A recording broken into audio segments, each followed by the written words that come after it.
be more economically efficient. I move that the question be now put.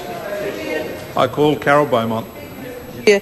Mr. Chair, I'm rising to add my concern to the concerns that are being raised about why we are removing very important words from the title of this bill. Words like injury prevention and rehabilitation. But I want to take a slightly different approach, and I intend in this contribution to tie this back to some of the strategic priorities of ACC, because I wonder what the implications of this message that the Minister is sending are for, in fact, the corporation and its work.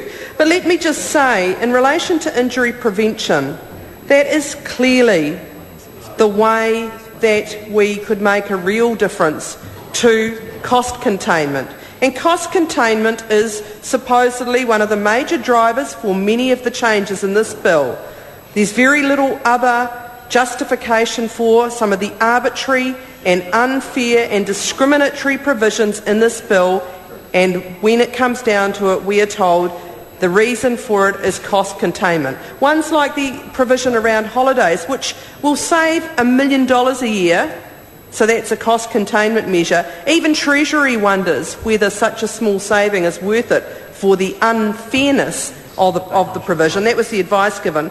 But I go back to the words injury prevention. These are the most fundamental words that should be in the name of this bill and any bill to do with accident compensation, because injury prevention is where it should start. Injury prevention is more than just cost containment.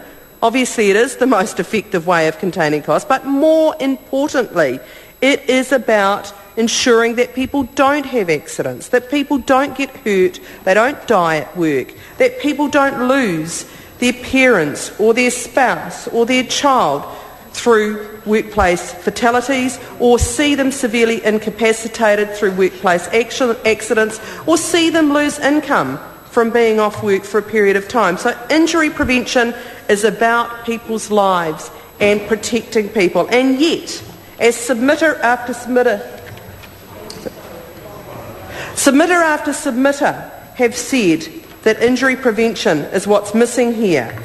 And I'd like to just finalise my comments in relation to injury prevention by noting that a strategic priority of the Accident Compensation Corporation is to work to reduce injuries and occupational diseases. And I wonder what this message is saying in relation to that strategic priority. Thank you.